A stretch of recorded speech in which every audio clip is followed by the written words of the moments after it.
We've been talking about magnetic forces. So we have the magnetic force on a moving charged particle, QV cross B, which is a formula we said that should be memorized. We were able to relate that to magnetic forces on currents. So we have this formula, which you don't have to memorize, but you should know how it works. I delta L cross B. So if you have a current carrying wire in the presence of a magnetic field, it'll also experience a force. And we saw a demo of that, I think, in the last class, where we had this wire that was jumping or springing out due to a current running in the presence of a magnetic field. And then we had talked last time about situations where you have more than one type of force, or a charged particle in an electric and magnetic field. So remember that electric forces are Q times E. And so we had looked at the example of say a positive charge moving with some velocity, and you had an electric field that was, for example, pointing upward. So maybe this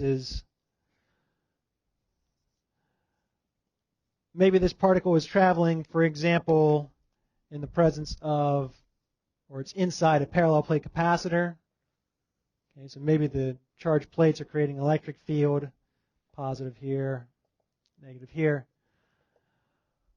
But maybe there's also a coil, or maybe a bar magnet, that's creating a magnetic field that is pointing, let's see, B cross C, that'd be upwards. We want B cross B, we want pointing out. Let's say B is pointing out.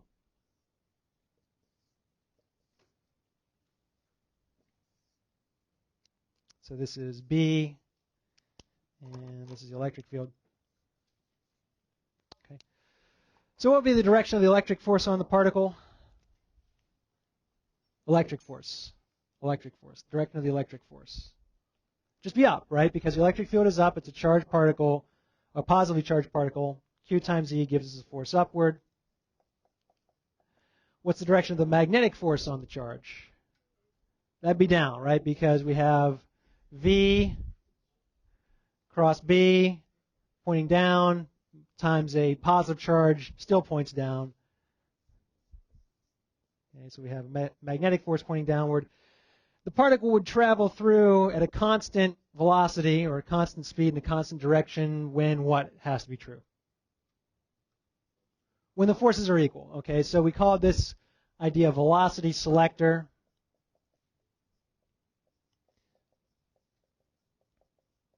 If you have the case where the forces are equal to each other, therefore the net force is zero, you could even solve for the speed at which charge would cancel out. And so the sign of the charge doesn't even matter either, right? If we flip the sign, it would just reverse the direction of the two forces. We find that the speed at which a charged particle would travel through completely undeflected would be E divided by B. Okay, it's a special situation of what's called crossed electric and magnetic fields. Okay, and this has various technological applications. When you're working problems like this, by the way, this isn't a formula that you should memorize. You need to be able to show where this comes from. Okay, you want to start from first principles. Really, the first principle here is the fact that the net force is equal to zero. The fact that the rate of change of momentum, or the acceleration, you can also say mass times acceleration, is equal to zero, and therefore F net is equal to zero. If F net is equal to zero, then in this particular case, the two forces have to cancel out because they're pointing in opposite directions. Okay, so on a test, don't just write this down. We want you to show where this comes from and actually derive it. Okay, so if we say start from fundamental principles, this is what we mean. Okay, so with that in mind, we're going to see another place where this shows up. in an application which leads to something called the Hall effect.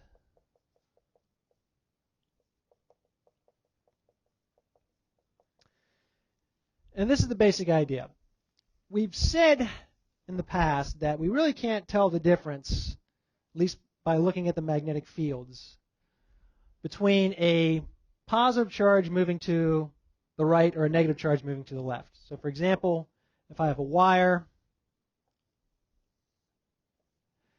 and in our model of a metal we have mobile electrons inside the wire, and let's say the conventional current is running this way, capital I is going that way. So electrons would be moving, the electron current would be what direction? Other way. Okay, so little I is going that way. So we have electrons moving that way. And we could say, well, the magnetic field of one of these moving electrons is going to be at a location, say, above the wire. Well, we have V, we have our R vector pointing up here.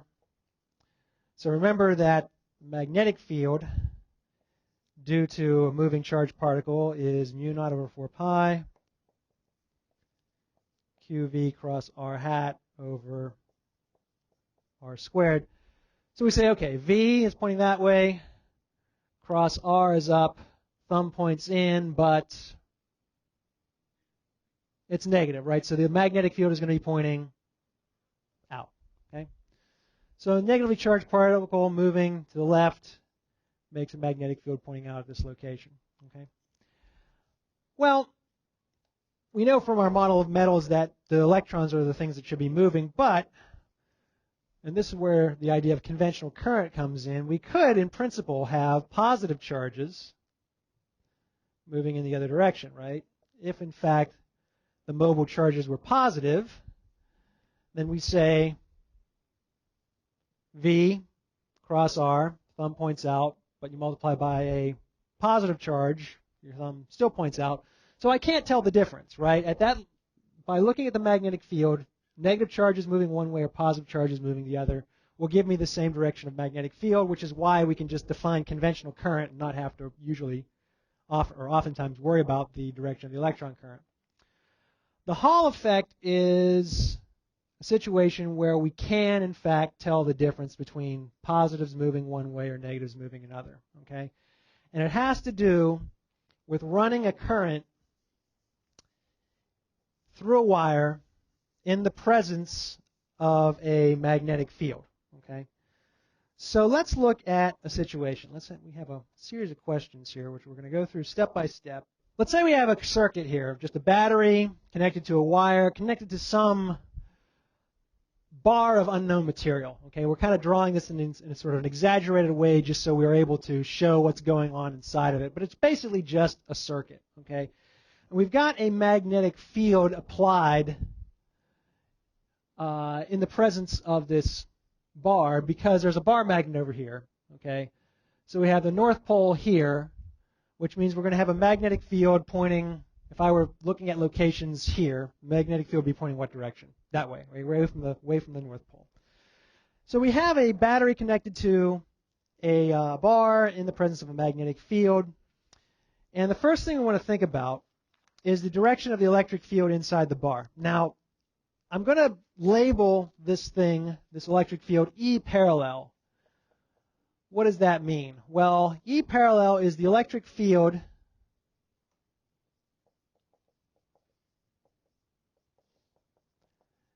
inside the wire, or electric field component inside the wire, might be a better name for it, that is parallel to the conventional current.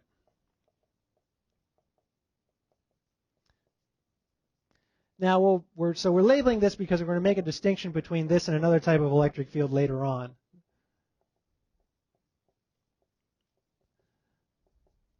Okay.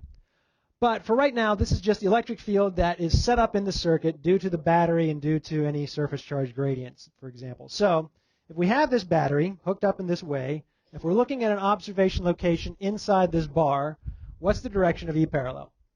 So question number one, what's the direction of E parallel?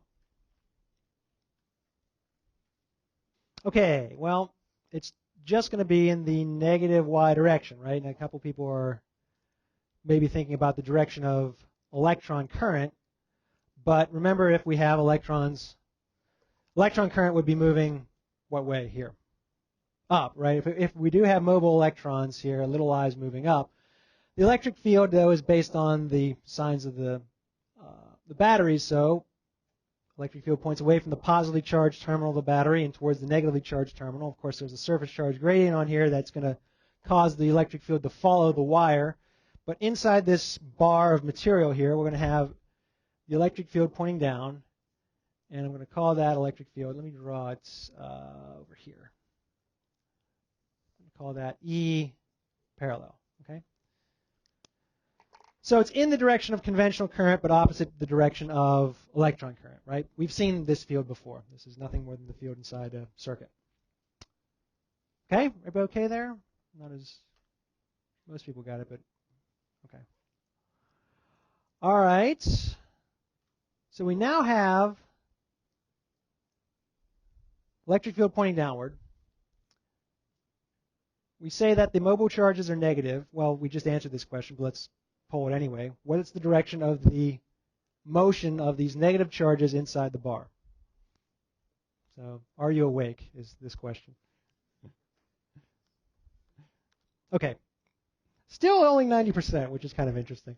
But we know that if there's electrons, if these mobile electrons are negative, as they have typically been for us, then the electric field is down. There's going to be a force upward on them, driving them through, and the velocity will be upward. Okay, fine.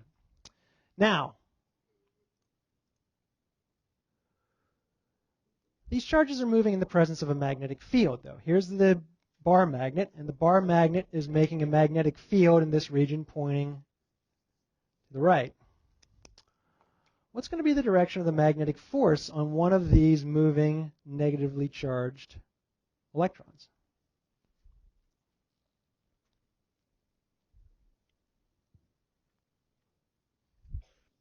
Just the magnetic force, just the force, the magnetic force due to this magnetic field.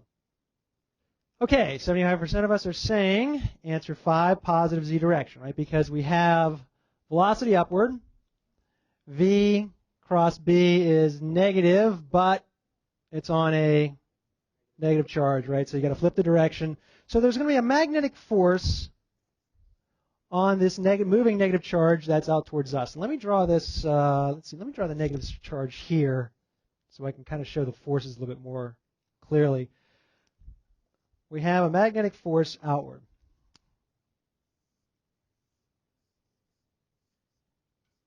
So this is the magnetic force that's pointing in the plus z direction.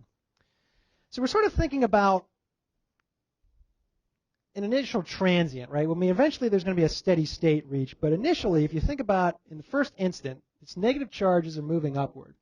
There's a magnetic force out towards us. So if there's a magnetic force out towards us, what's going to happen to the negative charges? They're going to curve outward, aren't they? Well, moving negative charges kind of curve outward until what? Well, okay, will they circle? Well, their speeds are probably not high enough for them to circle. And in fact, there's still this driving force in the positive y direction, right? So we probably not going to get them to just spin around in a circle. But what could happen?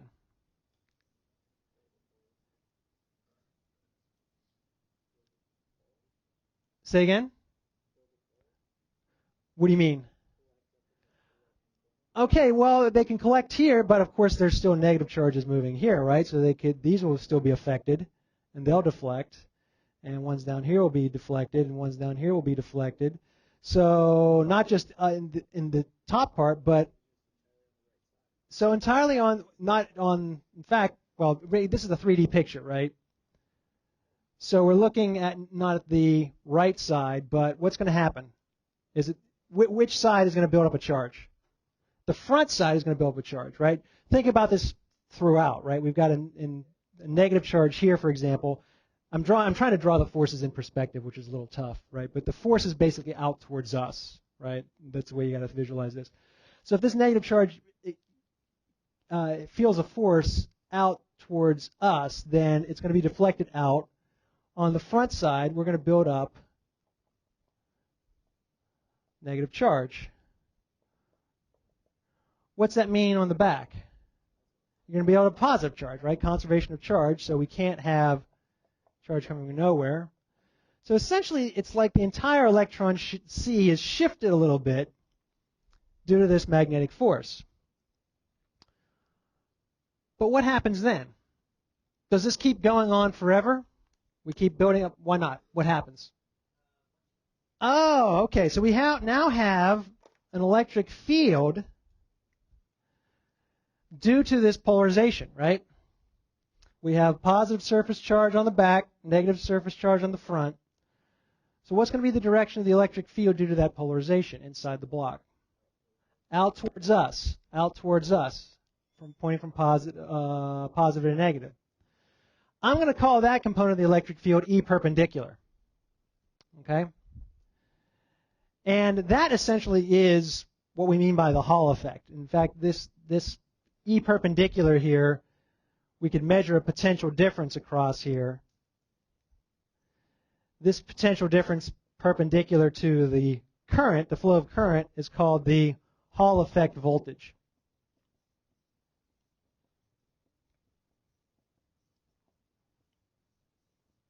So the Hall effect, when we mean the Hall effect, we mean this potential difference that you get not along the direction of current, but perpendicular to the direction of current that's created by this polarization. The polarization is in turn created by the moving charges in the magnetic field. Okay? When does the polarization stop? It keeps building up until what? Okay, when we have the force, we're going to have a force on this electron, right? That's due to this perpendicular electric field. It's going to be in what direction? Kind of into, right? Into the board, right? So this is going to be, call it F, E perpendicular. That's in the negative Z direction here. And we reach a steady state when what? When those two forces are equal, right? Just like in the velocity selector, we have a charge moving perpendicular to two, again, I'm kind of drawing this in perspective, so the way to think about this is positive, or excuse me, the magnetic force coming out, electric force going in, okay? So we have the electric force then balancing magnetic force, and we get a steady state, and so the charges will now just travel through undeflected, right, in a constant speed in a constant direction. Okay. So this is one of these transient situations that happens really, really quickly. But once you reach this steady state, we know that the end result has to be this type of polarization to give us that electric force to balance the magnetic force so that travels through undeflected. Okay. Everybody okay here? Questions here? So, given this, let's say we connect a voltmeter across the bar. And I'm connecting the voltmeter not across the ends. Okay, I'm not connecting it from this end to this end. I'm connecting it transverse or perpendicular to the current in the bar. And I've hooked up the voltmeter. Voltmeters have a positive and negative terminal.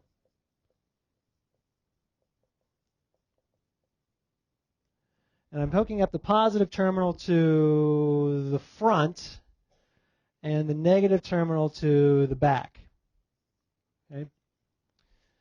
The rule for voltmeters is that it's the meter will read positive if the positive lead is connected to the higher potential location. Okay. Given that, what's the sign of the voltmeter reading in this situation? Talk it over. Think about what does it mean to have a higher potential? What does that mean in terms of the direction of the electric field? And we're evenly split. Okay, so what does it mean to have a higher potential? What does it mean to have a higher potential? Electric field. If I have a potential difference, let's do it this way. Here's the electric field. Okay? And I travel a path from A to B, and my path is in the direction of the electric field. So I'm going to find a potential difference VB minus VA. Is that potential difference positive, negative, or zero? That's negative, right? This is less than zero because we said that electric field, if the electric field and the delta L, better marker here, the electric field and the delta L are in the same direction,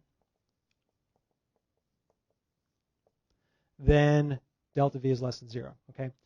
So if that's true, which end is at the higher potential? In other words, which is bigger? Is VB bigger or VA bigger?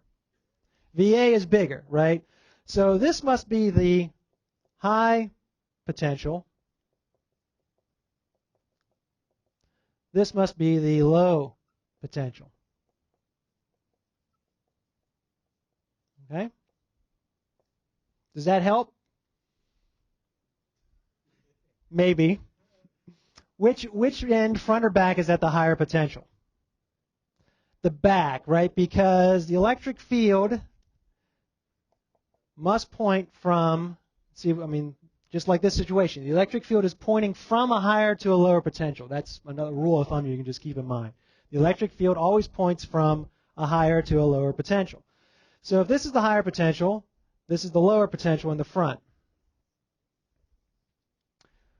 We've connected the voltmeter's positive terminal to the lower potential. But the rule is it'll read positive if it's connected to the higher potential. So what's it got to read?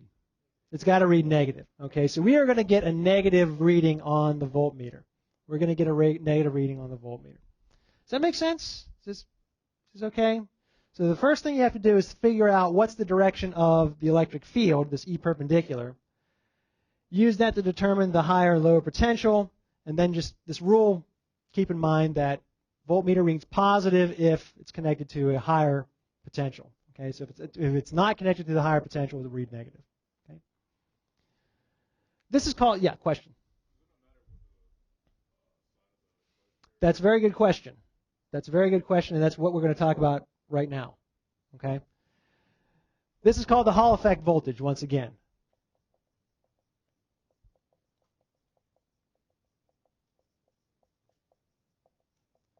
Now let's say the battery's potential, let's say the EMF of the battery is our typical 1.5 volt battery. Does that mean that's going to read negative 1.5 volts? No. What's potential difference would read 1.5 volts? Potential difference of top and bottom, right? Connected from this end to this end, right? So this is a different potential difference than the parallel one. Okay, the parallel one has to do with the E parallel. This perpendicular one has to do with E perpendicular. Okay. So the question was asked, does it matter what the sign of the charge carriers is? And so that's our next question to answer. What if the charge carriers were positive?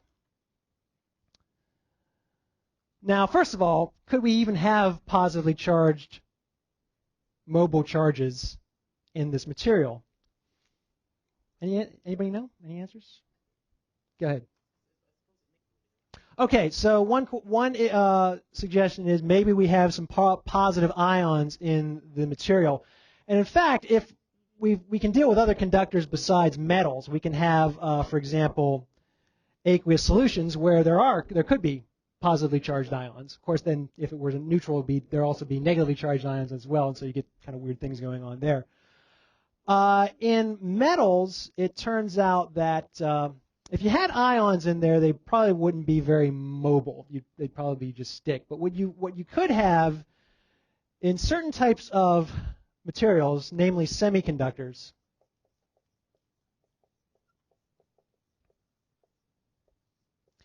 you can have what are called holes, meaning holes in the electron structure, sort of deficiencies of electrons. Okay. And these holes, if you think of it sort of as having our electron C, and then there is deficiencies in these electron C or electron structure, probably a better name, quantum electron states, where the absences of electrons essentially behave, for all intents and purposes, like they were mobile positive charges. Okay, and so you can actually have situations, and these positively charged holes become quite important in lots of semiconductor applications, transistors and integrated circuits and all sorts of things like that, where you want to think about the difference between electrons moving one way or these positive holes moving another. Okay, so let's imagine, for the sake of argument, that this material, this bar, is some sort of semiconductor which has positive mobile electrons, holes, in its structure. And the electrons, there are no mobile electrons, it's just the holes that are mobile. If the mobile charges are positive, what direction would they move inside this circuit? Okay, so if they're positive charges, if they're mobile positive charges, they got to be moving in the direction of the electric field, because there's going to be a Q times E, force is going to be in that same direction. So positive charge would be moving downward. So let's draw that. We still have the same bar magnet here, so we still have the magnetic field in this region pointing to the right. And let's see. What now is the direction of the magnetic force on a positive charge moving downward in this circuit?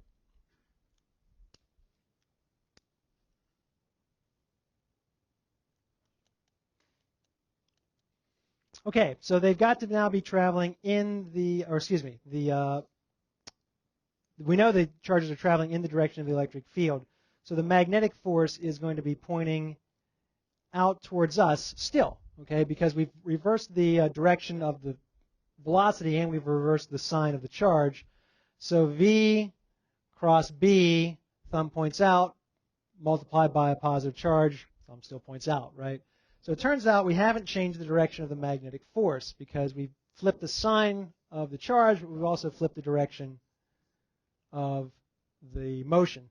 So the magnetic force is pointing in the positive Z direction. Okay?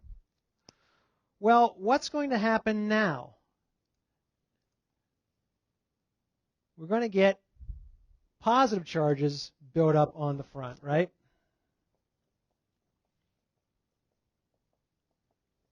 And negative charges built up on the back. So what's going to be the sign of the voltmeter reading now?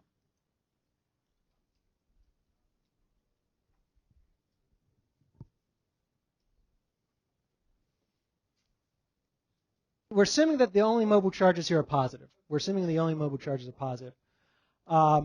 You can have situations where you do have both, but we're assuming that in this situation we just have the electrons essentially are fixed, and it's these absences of electrons that essentially are mobile in the structure. Okay. So now we're going to get a positive reading on the voltmeter, right? Because we have the voltmeter hooked up in exactly the same way as we had it before. The plus terminal is connected to the front, negative terminal connected to the back. But because of this polarization, we now have a perpendicular electric field that's pointing in the opposite direction, right? It's pointing from the positive to the negative compared to the situation we had before. So the higher potential is at the front or back? Front, right? This is the high potential. The back is the low potential. We've connected the positive terminal to the higher potential, which means we're going to get a positive reading on the voltmeter reading.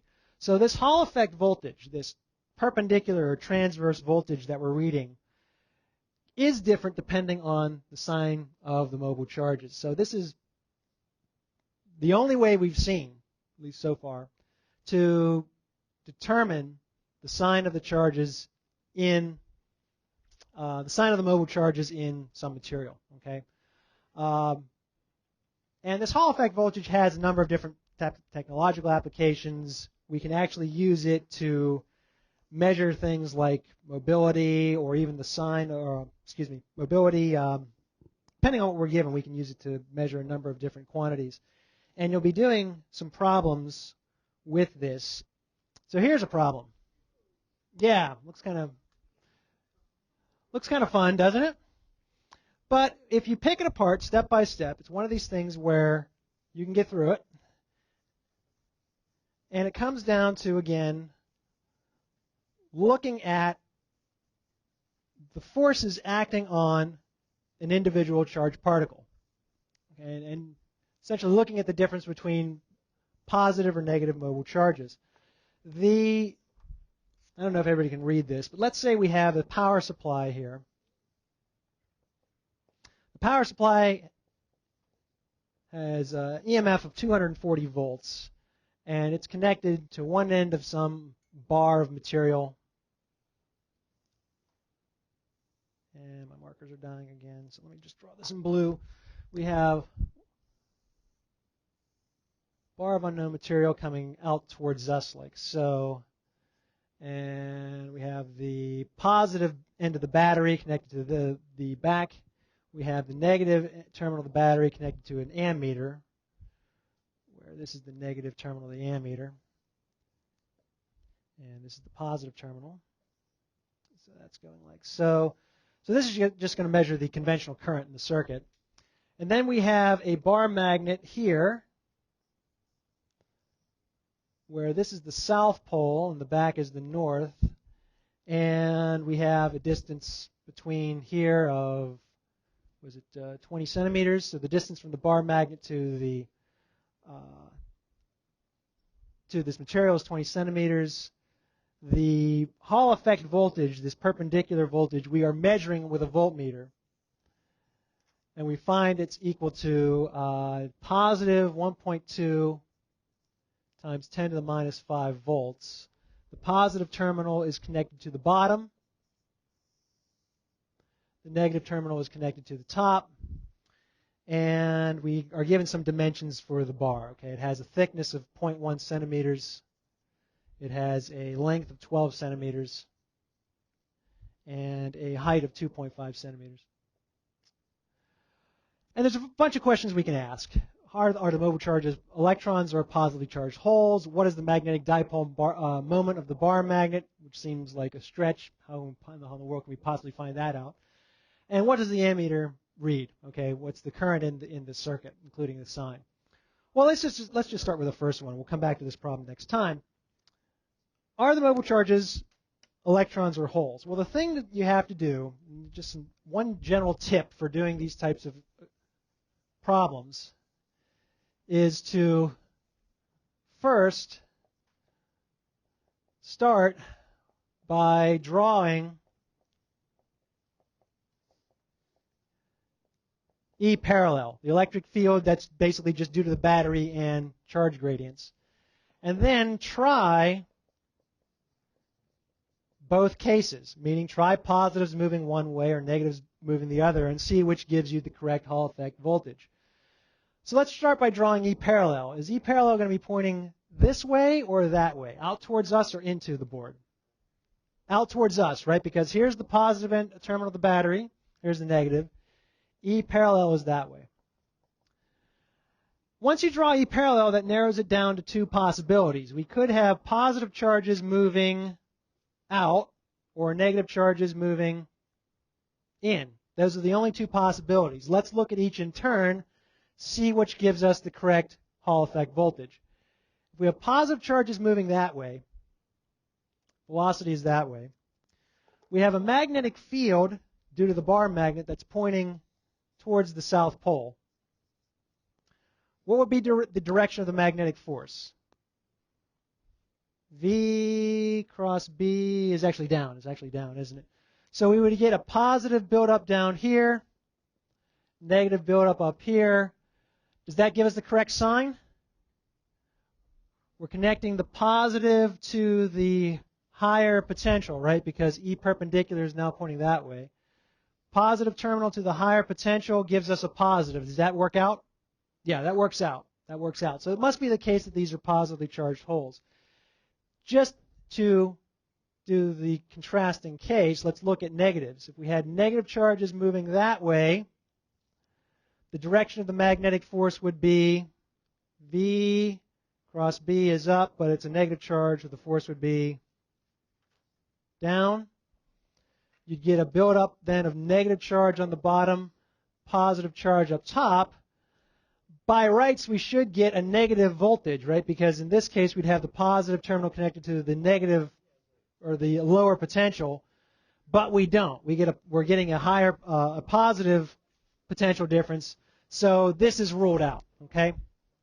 So drawing electric field and then trying both cases is the first step for doing any of these types of problems. We'll do the rest of this next time.